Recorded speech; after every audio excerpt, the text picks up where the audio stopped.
덕성여대 2014학년도 수시 사회계열 문제 보겠습니다. 덕성여대는 250자에서 500자 사이에 단답식 문항을 출제를 하고 있습니다.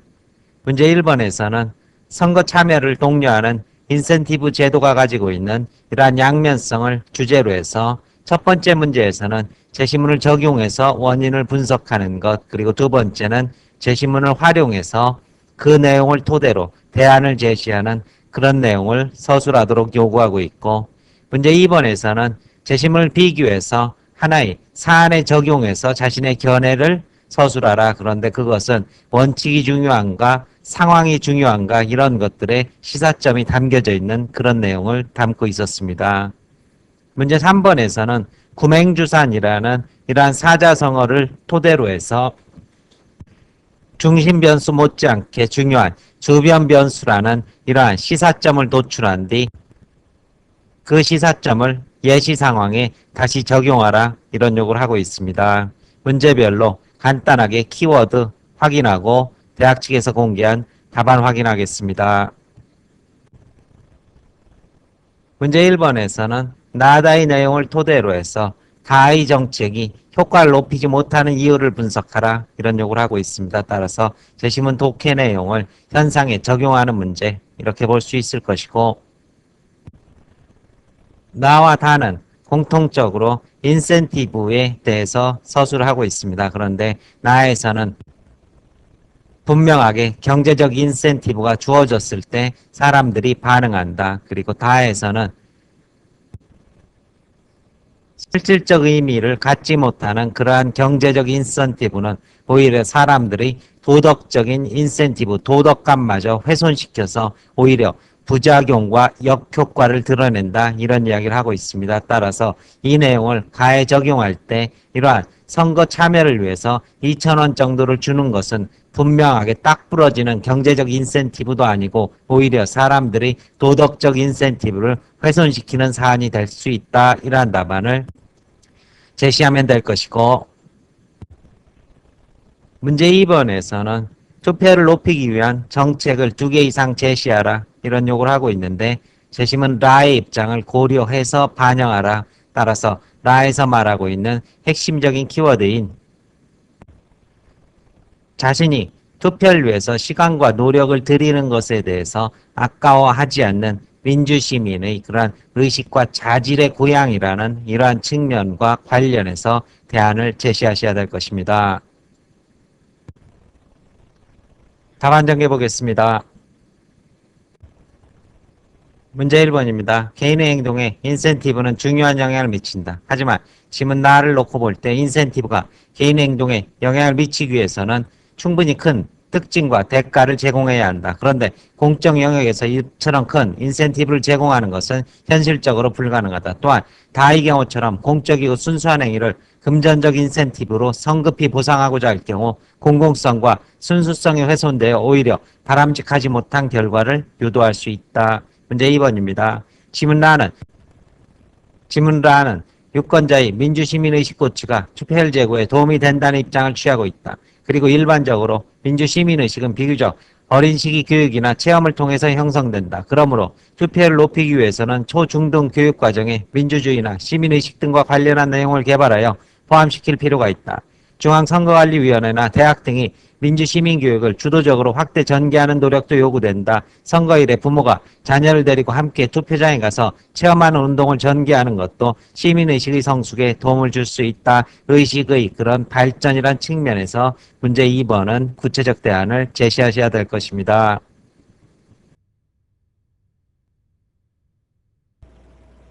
두 번째 문항에서는 가나를 읽고 상황을 비교 분석하면서 B씨가 어떻게 행동하는 것이 타당한지 서술하되 지문의 내용만을 활용하라 이런 요구를 하고 있습니다. 따라서 이것은 논리적인 근거가 지문에서 나와야 하는 만큼 이것으로 최종적인 판단을 했을 때 제시문 가는 허용하는 것이 오케이지만 나에서는 허용할 수 없다. 이러한 답안을 사실상 채점의 기준으로 정해놓았다 이렇게 볼 수 있을 것입니다. 왜냐하면 제시문 가에서는 바로 영리 추구라는 행위인 만큼 탄력적인 적용이 가능하지만 나에서는 바로 생명의 보호라는 신변의 안전이라는 그러한 측면이기 때문에 절대적인 그러한 원칙의 수호가 중요하다. 이러한 논지를 문제 2번의 출제 의도에서 읽어낼 수 있기 때문입니다. 다음 장계 보겠습니다. 관리인 B와 관리인 C가 처한 상황은 특정 행위를 금지하는 지침이 존재하고 이를 위반하려는 인물이 존재하며 그 인물이 유력자라는 사실에서 유사한 부분이 있다. 비교해서 공통점을 먼저 서술하고 있습니다. 하지만 두 상황은 다음과 같은 점에서 차이가 있다. 첫째, 특정 행위 금지 목적의 경중에 차이가 있다. 가의 경우 광고 효과를 높이기가 목적이고 나의 경우 왕의 신변 보호가 목적이다. 광고 효과 상승과 왕의 신변 보호는 그 가치의 차이가 있다. 둘째, 예외가 인정될 수 있는 가능성의 차이가 있다. 가의 경우 원칙적으로 주차를 할 수 없도록 정한 반면 나의 경우 원래 마차 출입을 예외 없이 통제하고 있어 가의 경우 예외를 인정할 여지가 있으나 나의 경우 그렇지 아니하다.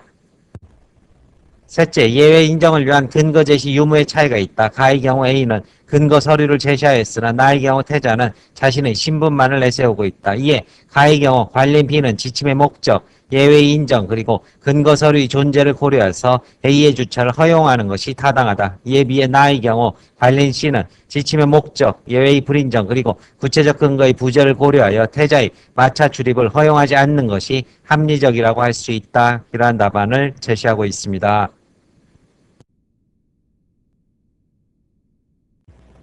세 번째 문제에서는 두 개의 제시문이 공통적으로 시사하는 바, 즉 중심 변수가 해결이 됐다 하더라도 주변 변수가 문제가 된다면 이래 진척이나 해결이 어렵다는 그러한 시사점을 도출해서 이것을 어디에 마케팅 활동에 적용해서 지문의 내용을 현실적인 사안에 확장시켜라 이런 요구를 하고 있습니다. 답안 정해 보겠습니다. 첫 번째 답안입니다. 일반적으로 특정 사안의 목적 달성을 위해서는 주된 요소가 우선되어야 하기 때문에 부수적 요소는 사소한 문제로 치부되기 쉽다. 그러나 추구하는 목적이 잘 이루어지지 않을 경우 오히려 걸림돌이 되는 일부 부정적 원인이나 부수적 문제를 정확히 파악해서 해결 또는 보완하는 것이 중요하다. 가에서는 사나운 개를 관리하는 것이 그리고 나에서는 피해 산업에 대한 보호 조치를 취하는 것이 바로 그것이다.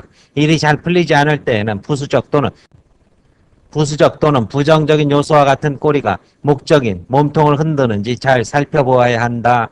문제 2번입니다. 소비자의 요구사항을 포함한 신제품 개발과 마케팅 활동은 기업 경영의 목적인 이윤을 창출할 수 있는 요소이다. 하지만 실적이 좋지 않았다면 주된 요소와는 별개인 부수적 또는 일부 부정적인 요소를 점검하여 고객들이 왜 우리 매장을 찾지 않고 제품을 구매하지 않는지 파악해야 한다.